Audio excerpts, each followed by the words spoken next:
சிவாய நம என்றிருப்பார்க்கு அபாயம் ஒரு காலும் இல்லை. நம்ம திருவாசகத்தில் திருச்சதகம் அறிவுறுத்தலில் இருக்கிறோம்.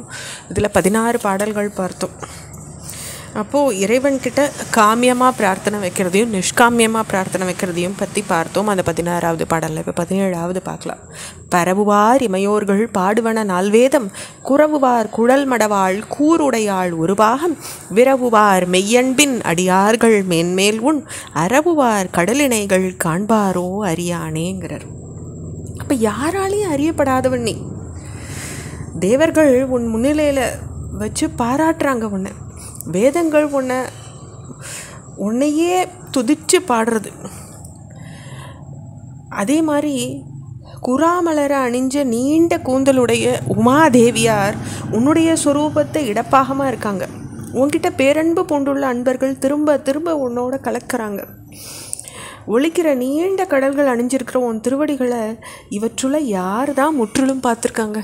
இவா உமாதேவியார் உட்பட யாருமே முழுசாக உன்னை அறியலைங்கிறார்.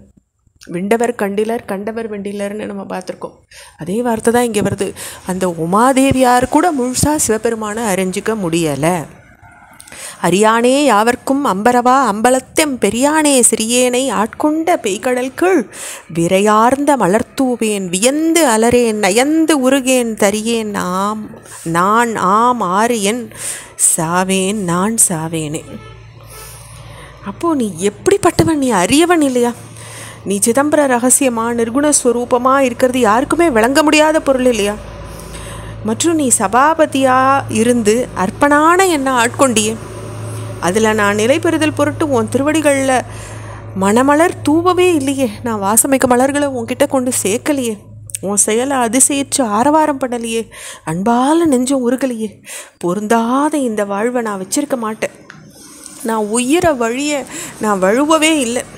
நான் செத்தே தான் போகிறேன். ஏன்னா நான் அந்தளவு ஒன்றும் உன்கிட்ட நடந்துக்கலைன்னு சுவாமிக்கிட்ட அவருக்கு ஒரு மனசு குறை நீங்காத இருக்குது. அடுத்த பாடல்.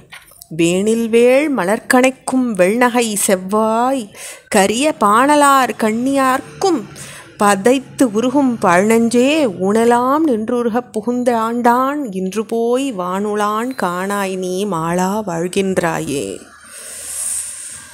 அப்பனே என்ன வார்த்தை! மன்மத பானத்துக்கும் காமத்துக்கும் வசப்பட்டிருக்கு இந்த மனசு.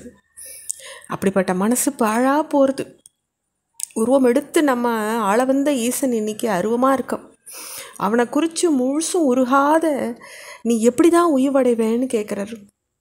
உனக்கு உயிர்வடைகிறதுக்கு வேறு வழி என்னதான் இருக்கு? அந்த ஈசனை நினச்சி நீ உருக வேண்டாமான்னு கேட்குறார். அடுத்த பாடல். வாழ்கின்றாய் வாழாத நெஞ்சமே வல் வினைப்பட்டு ஆழ்கின்றாய் ஆழாமல் காப்பானை ஏத்தாதே சூழ்கின்றாய் கேடு உனக்கு சொல்கின்றேன் பல்காலும் வீழ்கின்றாய் நீ அவலம் கடலாய வெள்ளத்தே. அப்போ இந்த சம்சாரம்ன்ற கடல் வெள்ளத்தில் நீ மூழ்கின்றிருக்க. எப்படி பெருவாழ்வு வாழ தெரியாத நெஞ்சமே, நீ சுவாமியை நினச்சா பெருவாழ்வு வாழலாம். ஆனால் உனக்கு அது தெரியல. நீ புள்ளிய வாழ்வு வாழ்ந்துட்டுருக்க. தீவினையில் அகப்பட்டு அதனுள்ள ஆழ்ந்திருக்க. அப்படி அழுந்தாமல் காப்பாற்ற கடவுளை வணங்காது உனக்கு நீயே கேட்ட தேடின்னு இருக்க. உன்னை நான் திரும்ப திரும்ப இடித்து உரைக்கிறேன். ஆனாலும் நீ துன்பக்கடலில் தான் போய் மூழ்கின்றிருக்கியே. இந்த மனமே, வேகம் படைத்தவனுக்கு இந்த உண்மை விளங்குறதுன்றத சூக்ஷ்மமாக சுவாமி சொல்கிறார். இதோட நம்ம திருச்சதகம் அறிவுறுத்தலை முடிச்சுக்கிறோம். அடுத்து திருச்சதகம் சுட்டறுத்தல் அப்படின்றது தொடங்கிறது. இந்த சுட்டறுத்தல் பதிகத்தில் முதல் பாடலில் பார்க்கலாம்.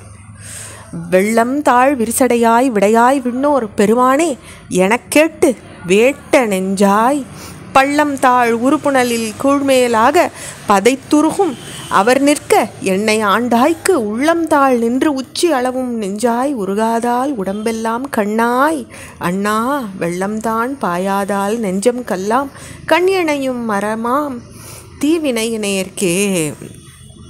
அப்பா, என்ன கங்காதராங்கிறோம், நம்ம ஜடாதராங்கிறோம், ரிஷபாரூடாங்கிறோம், மகாதேவாங்கிறோம். இப்படியெல்லாம் அழைக்கிறத கேட்ட மாத்திரத்தில் உன் அன்பர்கள் அருள்வேட்க எடுத்து பரவசம் அடைகிறாங்க. ஏன்னா அது உன்னுடைய நாமம்.